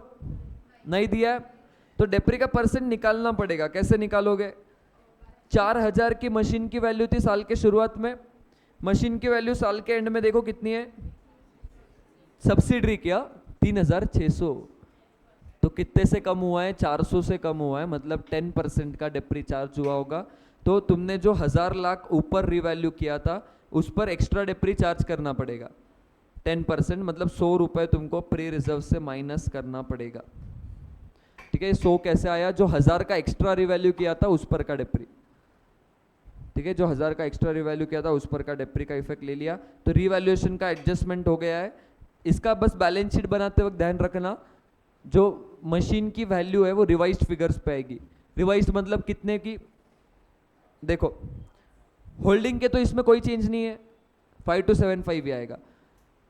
सब्सिडरी की जो मशीन थी उसकी वैल्यू कितनी थी साल के शुरुआत में बुक्स में, 4000। अपन ने 1000 से बढ़ाई थी, कितने पे लेके गए थे, 5000 पे। तो 5000 माइनस 10% का डेप्री, 4500 पे सब्सिडरी का प्लांट एंड मशीनरी दिखेगा और अपना 5275 दिखेगा। 5275 प्लस 4500, इतना टोटल प्लांट एंड मशीनरी दिखेगा बैलेंस शीट में। Okay, yes. अगला एडजस्टमेंट देखते क्या है। ये तो बैलेंस शीट में आएगा, इंटर कंपनी सिर्फ एलिमिनेट करना है, हटाना है। लास्ट में अनरियलाइज प्रॉफिट ऑन इन्वेंट्री बोला है। किसने किसको बेचा देखो तो एफ एडजस्टमेंट पढ़ के, किसने किसको बेचा है चेक करो। एक्स ने वाई को बेचा है, तो एक्स ने वाई को बेचा है तो प्रॉफिट किसके पीएनएल में होगा, एक्स के। एक्स मतलब होल्डिंग कंपनी, तो होल्डिंग कंपनी का पीएनएल मतलब वर्किंग नोट 4 यहां पे नहीं आएगा। ठीक है, वहां से हटाएंगे और इन्वेंट्री में से हटाएंगे, इसका दो इफेक्ट अपने को करना रहेगा। वर्किंग नोट 1 में इतने ही इफेक्ट्स है, वर्किंग नोट 1 में और कुछ नहीं, क्योंकि अनरियलाइज प्रॉफिट तो होल्डिंग के पेनल से हटाना है और कोई इसमें एडजस्टमेंट नहीं है। तो यहाँ पे सिर्फ टोटल कर देना मित्रों, ठीक है। टोटल कितनी आ रही देखते हैं, 2500 और 1100। इसके नीचे हमेशा परसेंट लिख दिया करो। एक्स लिमिटेड का 75% है, बचा हुआ माइनॉरिटी इंटरेस्ट का है 25%। तो जो प्री रिजर्व्स में उसमें अपना शेयर कितना है 1875 और माइनॉरिटी का है 625। पोस्ट रिजर्व्स में माइनॉरिटी का कितना शेयर है, पोस्ट रिजर्व्स में माइनॉरिटी का कितना शेयर है 275 और अपना शेयर कितना है 825 अपना शेयर है, ठीक है। एंड में हमेशा लिख दो अपना कितना शेयर है, माइनॉरिटी इंटरेस्ट का कितना शेयर है। ये काम में आएगा, क्यों काम में आएगा देखो, अभी वर्किंग नोट 2 करते हैं, ठीक है।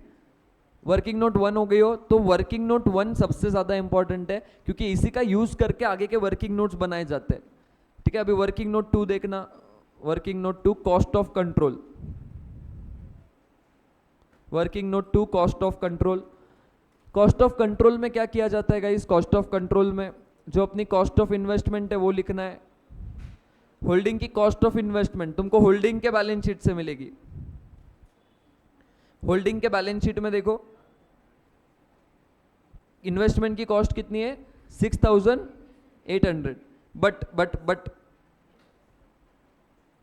कुछ डिविडेंड मिला था जो इन्वेस्टमेंट से माइनस करना चाहिए था, तो कॉस्ट ऑफ इन्वेस्टमेंट से डिविडेंड माइनस करना पड़ेगा जो प्री एक्विजिशन डिविडेंड है, ठीक है। सब्सिडरी ने 10% इन्वेस्टमेंट बांटा था तो 600 का बांटा था डिविडेंड, करेक्ट। बट अपने को कितना मिला होगा 75%, अपने को जितना डिविडेंड मिला है वो यहाँ से माइनस कर दो, 6800 माइनस 450, तो कॉस्ट ऑफ इन्वेस्टमेंट आ जाएगी 6350। तो मैंने इतना इन्वेस्टमेंट किया है, माइनस बदले में क्या मिला है, माइनस बदले में मिला है शेयर इन नेट एसेट्स, बदले में मिला है शेयर इन नेट एसेट्स। तो नेट एसेट्स मतलब दो चीज़ों में अपना शेयर, शेयर कैपिटल में अपना शेयर और प्री रिजर्व्स में अपना शेयर। सब्सिडरी का शेयर कैपिटल है 6000 लाख, उसमें अपना शेयर है 75%, मतलब 4500, और प्री रिजर्व्स में अपना शेयर कितना है ये वर्किंग नोट 1 से पता चलेगा। प्री रिजर्व्स में अपना शेयर है 1875, प्री रिजर्व्स में अपना शेयर है 1875। तो टोटल अपने को मिला है मित्रों 6375। तो मैंने 6350 पे किए, बदले में मिले 6375, 25 का फायदा हो गया, निगेटिव आया मतलब फायदा हो रहा है, और इसको बोलते हैं अपन कैपिटल रिजर्व। पॉजिटिव आया तो गुडविल, निगेटिव आया तो कैपिटल रिजर्व। ये कैपिटल रिजर्व को कहाँ लिखोगे, रिजर्व्स एंड सरप्लस में, ओके। वर्किंग नोट 3 बनाएंगे guys, minority interest. Minority interest में 3 चीजों में उनका शेयर आता है, शेयर कैपिटल में, प्री प्रॉफिट्स में और पोस्ट प्रॉफिट्स में। शेयर कैपिटल है सब्सिडरी का 6000, इसमें उनका हिस्सा कितना है 25%, उनका हिस्सा है 25%, मतलब 1500। प्री रिजर्व्स में माइनॉरिटी का हिस्सा कितना है ये अपन वर्किंग नोट 1 में निकाल चुके। पोस्ट रिजर्व्स में उनका हिस्सा कितना है ये भी वर्किंग नोट 1 में निकाल चुके, 625 और 275। अच्छा, सिर्फ इतना ही नहीं, तो क्वेश्चन में प्रेफरेंस शेयर्स भी है, ठीक है। चेक करो 15% प्रेफरेंस शेयर्स, और सब्सिडरी के जो प्रेफरेंस शेयर्स होते हैं ये अपने अलावा दूसरे शेयर होल्डर्स है, इन्हीं को तो क्या बोलते हैं अपन, माइनॉरिटी इंटरेस्ट। तो सब्सिडरी के कुछ प्रेफरेंस शेयर्स हो तो वो भी माइनॉरिटी इंटरेस्ट में लिखा जाता है। ये सब्सिडरी के प्रेफरेंस शेयर्स भी यहाँ पे लिखेंगे, तो 3400 का माइनॉरिटी इंटरेस्ट आएगा, 3400 का माइनॉरिटी इंटरेस्ट आएगा। Last working note guys consolidated reserves, इसमें एडजस्टमेंट है। Working note 4 consolidated reserves, working note 4 consolidated reserves. चलो, कंसोलिडेटेड रिजर्व्स में 2 टाइप के रिजर्व है, जनरल रिजर्व और पीएनएल। देखो, एक तो एच लिमिटेड का खुद का आएगा, एच लिमिटेड का खुद का पूरा आएगा, एच नहीं एक्स है इस क्वेश्चन में, एक्स लिमिटेड का खुद का पूरा आएगा क्योंकि पूरा अपना ही है, 2500 और 2500 और 1450 2750 सॉरी 2750 अपना जितना है वो पूरा आएगा। वाई लिमिटेड का पोस्ट वाला आएगा बट उसमें अपना शेयर ऑफ एक्स। सब्सिडरी का पोस्ट वाला प्रॉफिट बट उसमें सिर्फ अपना शेयर अपने रिजर्व्स में ऐड कर दो, वो अपना रिजर्व है। जनरल रिजर्व में तो कोई शेयर नहीं है, पोस्ट वाले में पीएनएल में कितना शेयर था पोस्ट वाले में देख लो, अपना शेयर 825, पोस्ट वाले में अपना शेयर है 825 यहाँ पे ऐड कर देना। अच्छा यहाँ पे खत्म नहीं होता है, अपने को दो एडजस्टमेंट और करने थे। एक तो गलती से डिविडेंड कहाँ डाला था, पीएनएल में डाला था, तो वो लेस करना है, लेस डिविडेंड रॉन्गली क्रेडिटेड। जो गलती से डिविडेंड डाला था पीएनएल में कितने का मिला था अपने को 450, गलती से पीएनएल में डाला था, हटा दो। दूसरा unrealised profit on inventory. Holding ने सब्सिडरी को कुछ स्टॉक बेचा था जिस पे अब तक प्रॉफिट कमाया नहीं है एज अ ग्रुप, तो वो एलिमिनेट करना पड़ेगा, लेस करना पड़ेगा अपने पीएनएल से। कितने गुड्स बेचे थे देखो, इन्वेंट्री इंक्लूडेड 150 लाख के गुड्स थे। कितने पे बेचे थे, कॉस्ट प्लस 25%। अभी 25% ऑन कॉस्ट दिया है तो 150 लाख इंटू 25/125 करना, या तो सीधा 20% ले सकते हो। 30 रुपए का प्रॉफिट रियलाइज नहीं हुआ है, लेस कर दो, ये अपने आ जाएंगे कंसोलिडेटेड रिजर्व्स 2500, और इधर आ जाएगा 3095, ये अपने आ गए कंसोलिडेटेड रिजर्व्स। चारों वर्किंग नोट एक बार खत्म हो जाते हैं तो बैलेंस शीट में क्या एडजस्टमेंट है देखो, बाकी चीजें तो सीधा ऐड करनी है। सब्सिडरी का शेयर कैपिटल मत दिखाना, शेयर कैपिटल का रिजर्व्स, सब्सिडरी का शेयर कैपिटल और सब्सिडरी का रिजर्व्स मत दिखाना। होल्डिंग का जो इन्वेस्टमेंट है वो इन्वेस्टमेंट मत दिखाना। ये चीज़ों के अलावा बाकी चीज़ें सीधा ऐड करनी है। माइनॉरिटी इंटरेस्ट अलग से दिखाना पड़ेगा, कैपिटल रिजर्व ऐड करना पड़ेगा रिजर्व्स में, इन्वेंट्री से ये प्रॉफिट लेस करना पड़ेगा जो अनरियलाइज प्रॉफिट है, और प्रॉपर्टी प्लांट एंड इक्विपमेंट को रीवैल्यूड फिगर्स पे दिखाना पड़ेगा। बैलेंस शीट बनाते वक्त ये सारे एडजस्टमेंट्स है। देखो बैलेंस शीट शॉर्ट में बता देता हूँ कैसे बनेगी। बैलेंस शीट बनाने के लिए तुम्हें क्या करना है देखो, कैपिटल सिर्फ किसका आएगा, होल्डिंग का, सिर्फ होल्डिंग का आएगा। ये ऑथोराइज्ड होल्डिंग का, इशूड सिर्फ होल्डिंग का आएगा, ऑथोराइज्ड तो बस दिखाने के लिए। प्रेफरेंस शेयर्स भी सिर्फ किसके आएंगे, होल्डिंग के, ठीक है, क्योंकि सब्सिडरी के प्रेफरेंस शेयर्स अलग कंसिडर कर लिए, तो होल्डिंग के इक्विटी कैपिटल, होल्डिंग का प्रेफरेंस कैपिटल। अभी रिजर्व्स के लिए अपन वर्किंग नोट बना चुके हैं। रिजर्व्स के लिए ये वर्किंग नोट देखना, रिजर्व्स में इतना अमाउंट आएगा, इसके अलावा कैपिटल रिजर्व भी आ जाएगा, कितना 25, तो 2500 प्लस 3095 प्लस 25, इतने का रिजर्व्स दिखेगा। 3120 प्लस 2500, 5620 के रिजर्व्स, ठीक है। रिजर्व्स कहाँ से आए, वर्किंग नोट 4 से, और कैपिटल रिजर्व 25 ये आया। ट्रेड पेएबल सीधा सीधा ऐड करना, बट आपस में ध्यान रखना इंटर कंपनी है। ट्रेड पेएबल्स में 50 लाख इंक्लूडेड है जो एक दूसरे को ही पेएबल रिसीवेबल है, तो ट्रेड पेएबल से 50 लाख माइनस कर देना, ये दोनों को ऐड करो और 50 लाख माइनस कर देंगे, ठीक है। बस ये लाइबिलिटी साइड खत्म होती है। अच्छा लाइबिलिटी साइड में यहाँ पे रिजर्व्स के बाद आता है माइनॉरिटी इंटरेस्ट 3400। फिर असेट्स में लैंड एंड बिल्डिंग तो पीपी में एज इट इज ऐड होगा, लैंड एंड बिल्डिंग में कोई चेंज नहीं है। Plant and machinery upon discuss कर चुके हैं। होल्डिंग की एज इट इज पूरी ले लो, वाई लिमिटेड की रीवैल्यूड वैल्यू पे आएगी। रीवैल्यू कितने पे किया था, 5000, लेकिन साल के शुरुआत में उस पर 1 साल का डेप्री माइनस कर दो, 1 साल बाद उसकी वैल्यू है 4500, तो 4500 सब्सिडरी का प्लांट प्लस 5275 अपना। फर्नीचर में कोई चेंज नहीं है तो सीधा ऐड कर देना फर्नीचर। इन्वेस्टमेंट दिखाएंगे क्या, नहीं, इन्वेस्टमेंट नहीं दिखेगा। इन्वेंट्री भी सीधा ऐड करो, लेकिन अनरियलाइज प्रॉफिट था इन्वेंट्री में, 30 रुपए का प्रॉफिट था जो कमाया नहीं, वो लेस करो। ट्रेड रिसीवेबल्स भी सीधा ऐड करो, लेकिन 50 एक दूसरे से पेएबल रिसीवेबल था, वो 50 लेस करना। इंटर कंपनी कैश तो सीधा ऐड कर देना एज इट इज। ये अपनी बैलेंस शीट बन जाएगी ऐसे सब एडजस्टमेंट के बाद, ठीक है। ये सारे एडजस्टमेंट्स की बैलेंस शीट अपन ने डिस्कस की गाइस अभी, इसमें सारे एडजस्टमेंट्स रिवाइज होते हैं। अच्छा क्वेश्चन है ये रिवीजन के लिए, ठीक है। सारे एडजस्टमेंट्स अब तक जो किए इसमें रिवाइज होते हैं।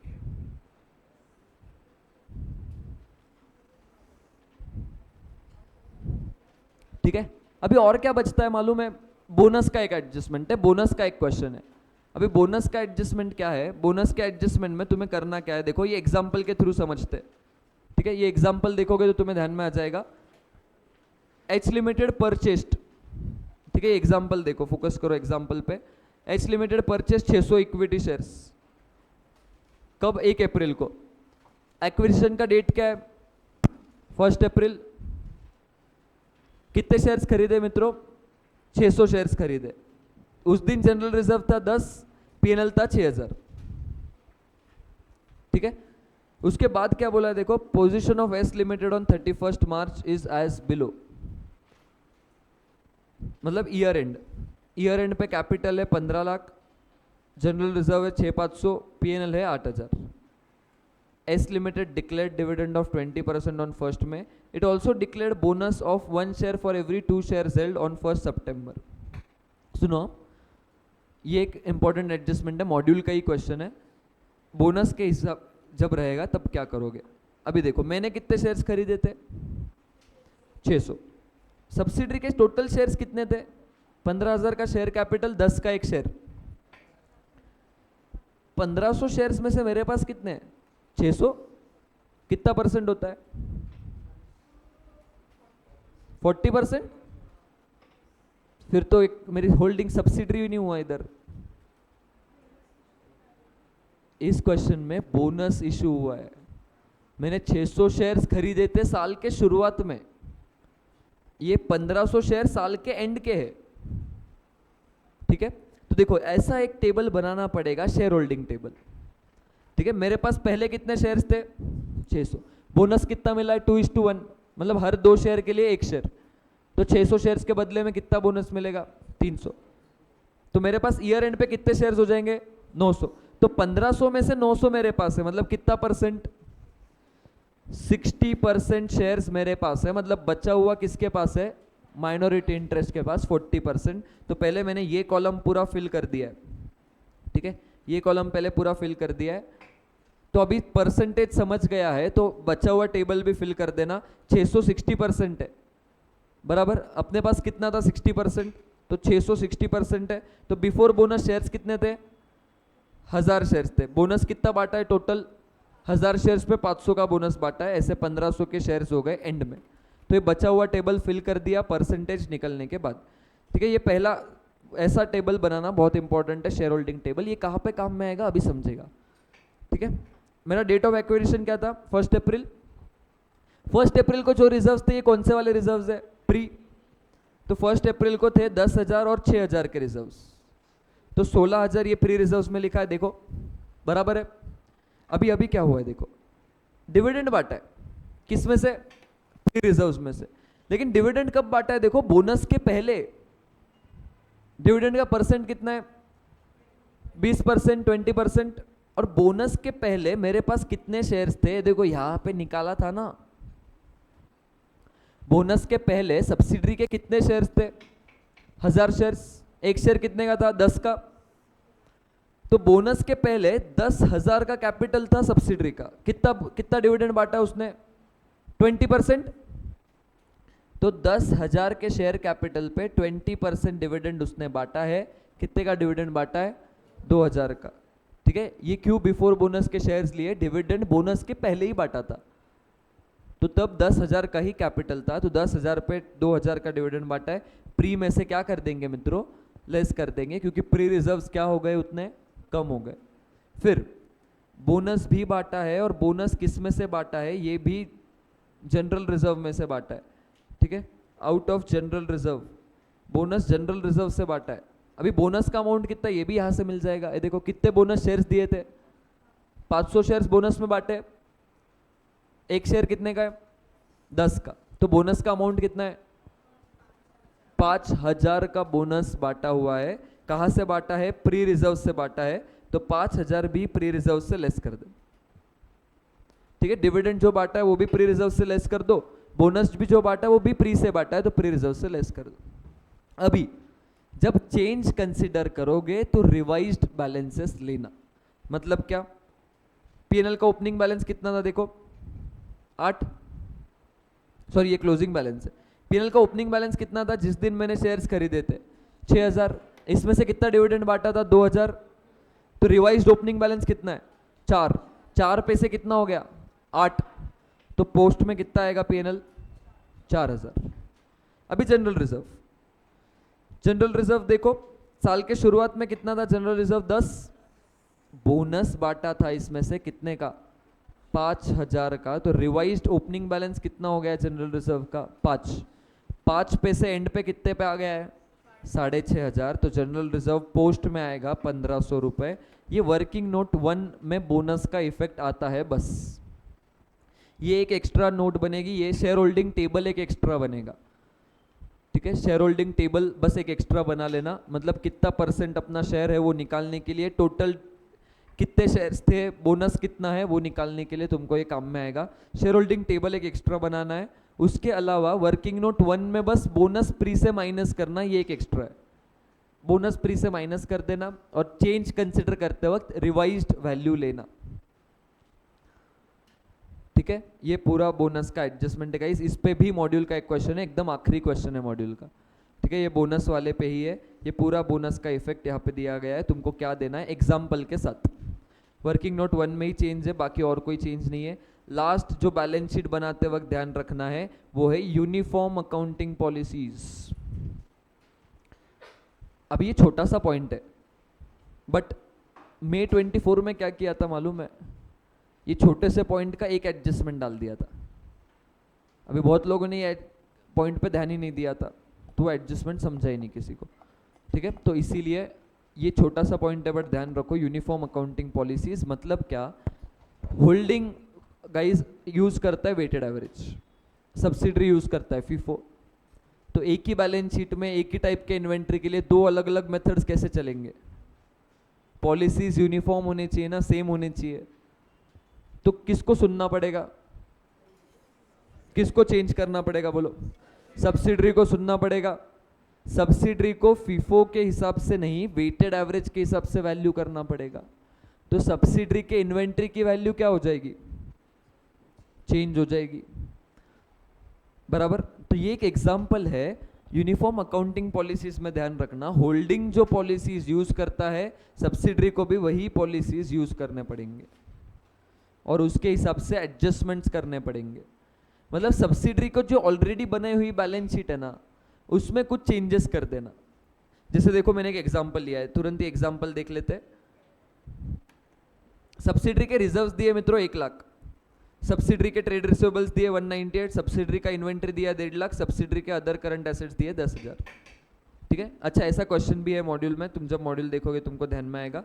क्या बोला है देखो, holding values inventory on weighted average basis. Subsidiary FIFO use करती है। सब्सिडरी का अगर एच लिमिटेड के हिसाब से करना है तो इन्वेंट्री की वैल्यू करनी पड़ेगी, ओपनिंग इन्वेंट्री की वैल्यू 12,000 से कम करनी है और क्लोजिंग इन्वेंट्री की वैल्यू 30,000 से कम करनी है। अच्छा, ओपनिंग का तुमको देखने की जरूरत नहीं है, अभी कौन सा बैलेंस शीट बना रहे हैं अपन? क्लोजिंग। तो बस क्लोजिंग का चेंज कंसिडर करो। क्लोजिंग में क्या बोला? इन्वेंट्री को कितने से कम करना है? 30,000 से। तो इन्वेंट्री को कम कर देंगे कितने से मित्रों? 30,000 से। तो नए रिवाइज्ड इन्वेंट्री हो जाएगा 1,20,000। बट सिर्फ एक चेंज देके थोड़ी चलेगा, बैलेंस शीट टैली नहीं होगी। सब्सिडरी का असेट साइड से कम किया, बट अभी मुझे बोलो, अगर क्लोजिंग स्टॉक कम करते हो तो क्रेडिट साइड कम हो जाती है ना, प्रॉफिट क्या हो जाता है? कम हो जाता है। रिजर्व्स में भी ये 30,000 कम करने पड़ेंगे,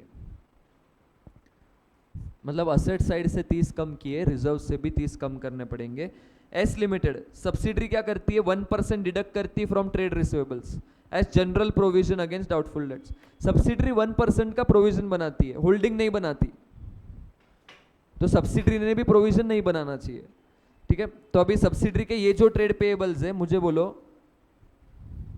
सब्सिडरी के 1,98,000 के जो ट्रेड रिसीवेबल्स आए, ये 1% माइनस करने के बाद आए, तो ये 99% ऑफ ट्रेड रिसीवेबल्स है, तो डिवाइड बाय 99% कर दो, 2 लाख आता है। तो इधर 2,000 बढ़ा देंगे, ट्रेड रिसीवेबल्स हो जाएंगे 2 लाख। बट आरडीडी अगर कम किया तो प्रॉफिट क्या हो जाएगा?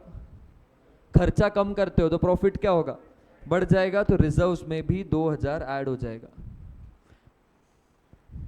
और लास्ट एडजस्टमेंट उन्होंने बोला है, सब्सिडरी के इसमें प्रीपेड एक्सपेंसेस है, प्रीपेड एक्सपेंसेस है जो इस साल 8,000 के दिख रहे हैं, ठीक है। होल्डिंग क्या करता है, A limited sorry H limited has fully written off ऐसा खर्चा, सिमिलर एडवर्टाइजिंग एक्सपेंडिचर, ठीक है। एच लिमिटेड होल्डिंग क्या करता है, पूरा खर्चा राइट ऑफ कर देता है। सब्सिडरी ने पूरा खर्चा राइट ऑफ नहीं किया है, सब्सिडरी ने टुकड़ों टुकड़ों में राइट ऑफ किया है।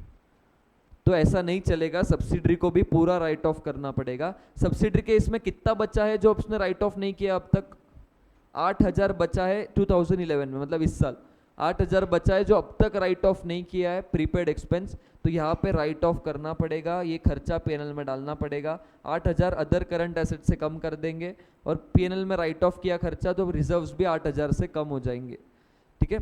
ये क्या है, एडवर्टाइजमेंट का खर्चा है जो होल्डिंग पूरा राइट ऑफ कर देता है, सब्सिडरी ने नहीं किया, तो सब्सिडरी को करना पड़ेगा 8,000 पूरा राइट ऑफ। तो ये सब एडजस्टमेंट्स करने के बाद रिजर्व्स में ये चेंज होगा, देखो रिजर्व्स में ये लेस किया और ये ऐड किया तो रिजर्व 64 हो जाएगा और बाकी इसमें ये चेंज हो जाएंगे। तो ये रिवाइज्ड फिगर के साथ फिर कंसोलिडेशन करना, ठीक है। अभी इतने एडजस्टमेंट्स एक क्वेश्चन में नहीं आएंगे, एक आधा एडजस्टमेंट आएगा तो उतना इन्वेंट्री में आया या ट्रेड रिसीवेबल में आया तो उतना अमाउंट रिवाइज कर देना और फिर उस फिगर्स के साथ कैलकुलेशन करना, उन फिगर्स के साथ फिर तुम्हारा कंसोलिडेशन करना, ठीक है। ये ध्यान रखना गाइस, ये कभी कभी एडजस्टमेंट आता है। तो इसी के साथ कंसोलिडेटेड बैलेंस शीट होता है खत्म। लास्ट चीज़ है कंसोलिडेटेड पीएनएल, काफ़ी इजी है कंसोलिडेटेड पीएनएल, कुछ खास नहीं है इसमें, सीधा लाइन बाय लाइन सब इनकम ऐड करते जाना है, सब एक्सपेंस को ऐड करते जाना है। बस आपस में जो इनकम एक्सपेंस हुआ है, मतलब फॉर एग्जांपल होल्डिंग ने सब्सिडरी को कुछ चीज़ें बेची है तो होल्डिंग के सेल्स में होगा, सब्सिडरी के परचेस में होगा। अभी एज अ ग्रुप देखने जाए तो क्या परचेस सेल हुआ है क्या एक्चुअल में, एक जेब से निकाल के दूसरे जेब में डाला है, कुछ नहीं हुआ है। तो सेल से भी हटाना पड़ेगा और परचेस से भी हटाना पड़ेगा। तो जब भी पीएनएल बनाओगे तो जो भी आपस का ट्रांजैक्शन है वो इनकम से भी हटाओ, एक्सपेंस से भी हटाओ। पीएनएल बनाते वक्त बस इतना चेंज है। और ध्यान रखना, पीएनएल अगर बना रहे हो, एस लिमिटेड ने डिविडेंड बांटा है जिसका अकाउंटिंग एच ने करेक्ट किया है पीएनएल में डाल के, ये पोस्ट प्रॉफिट से बांटा हुआ डिविडेंड है, ओके, पोस्ट प्रॉफिट से बांटा हुआ डिविडेंड है। तो होल्डिंग ने पीएनएल में डालना चाहिए जो सही किया है। तो डिविडेंड का कुछ भी इफेक्ट मत देना, डिविडेंड का तुम्हें कोई एडजस्टमेंट करने की जरूरत नहीं है। जैसे देखो अभी ये छोटा सा एग्जांपल देख लेते हैं जल्दी से, अपना पीएनएल भी खत्म हो जाएगा। एडजस्टमेंट ऐसा है, सेल्स दी है होल्डिंग के 5,000, इसके 1,000, तो सेल्स सीधा ऐड कर देंगे रेवेन्यू फ्रॉम ऑपरेशंस के लिए, हर चीज सीधी ऐड करती जानी है। बस अभी जहां जहां पे इंटर कंपनी है वहां पे हटाना। इंटर कंपनी कहाँ पे, देखो सबसे पहले बोला एच ने गुड्स बेचे 120 लाख के, तो सेल्स में होगा 120 लाख, हटा दिया। किसी के परचेस में भी होगा 120 लाख, हटा दिया। इसके अलावा इन्वेंट्री अभी भी इंक्लूड करती है such goods valuing 24 lakh, inventory में अभी भी 24 लाख के वैसे गुड्स इंक्लूडेड है। तो अभी इन्वेंट्री की वैल्यू में अनरियलाइज प्रॉफिट दिख रहा है, तो क्लोजिंग इन्वेंट्री के वैल्यू में से भी क्या करना पड़ेगा, अनरियलाइज प्रॉफिट हटाना पड़ेगा। ये 24 लाख के इन्वेंट्री में कितना प्रॉफिट होगा, 20/120, 20% ऑन कॉस्ट बोला था, 20/120 मतलब 4 लाख का प्रॉफिट क्लोजिंग स्टॉक से हटाना पड़ेगा। तो चेंजेस इन इन्वेंट्री कितना था, देखो 1200, तो 1200 में से 4 लेस कर देना अनरियलाइज प्रॉफिट का, तो ये 1196 हो जाएगा। बस ध्यान रखना उन्होंने क्लोजिंग माइनस ओपनिंग दिया है, अपन क्या कंसिडर करते हैं, ओपनिंग माइनस क्लोजिंग, तो ये 1196 निगेटिव लेना। पीएनएल में जब लिखोगे तो 1196 निगेटिव लिखेंगे। इसके अलावा 10 लाख का कमीशन दिया है, 5 लाख का कंसल्टेंसी फीस दिया है, तो ये किसी के इनकम में भी इंक्लूड होगा, 10 लाख और 5 लाख बराबर। एक दूसरे को 10 लाख का कमीशन दिया है और कंसल्टेंसी फीस दी है, तो इनकम में भी इंक्लूड होगा और जिस खर्चे में इंक्लूडेड है उस खर्चे से हटा दो, ठीक है। पीएनएल बनाना बहुत आसान है, सीधा ऐड करना है, बस जितना इंटर कंपनी हो इनकम से भी हटाओ, एक्सपेंस से भी हटाओ। तुमको इसके नोट्स यहाँ पे दिखेंगे, ये देखो ये रेवेन्यू फ्रॉम ऑपरेशन के नोट, जितना जितना पीएनएल में इंक्लूडेड है इनकम वो पीएनएल से हटा दो। इंटर कंपनी चीजें हटाओ, मटेरियल कंज्यूम में जितना है वो हटा दो, परचेसेस, इन्वेंट्री से अनरियलाइज प्रॉफिट हटा दो, और अदर एक्सपेंस से ये हटा दो जो जो खर्चे एक दूसरे को ही दिए हैं, ठीक है, एक दूसरे को ही जितने खर्चे दिए वो हटा दो। तो यहाँ पे पीएनएल खत्म होता है, पीएनएल में और कोई एडजस्टमेंट्स नहीं आती है, पीएनएल बहुत आसान है। यहाँ पे मैंने इंपॉर्टेंट का लिस्ट दिया है मित्रों, हर क्वेश्चन वाइज कौन से क्वेश्चन में कौन सा एडजस्टमेंट्स है, ठीक है, कौन से क्वेश्चन में कौन सा एडजस्टमेंट है, तुमको रेफर करने के लिए काम में आएगा। ये एडजस्टमेंट्स तुमको हर क्वेश्चन में देखने हैं। ओके, तो यहाँ पे consolidated financial statements with question with adjustments होता है खत्म, ठीक है। तो क्वेश्चन भी अपन ने कर लिया है, सारे एडजस्टमेंट्स भी अपन देख लिए। वर्किंग नोट्स बहुत इंपॉर्टेंट है कंसोलिडेशन में, श्योर शॉर्ट क्वेश्चन आता है, लिखे प्रैक्टिस बहुत इंपॉर्टेंट है। Okay, thank you so much guys.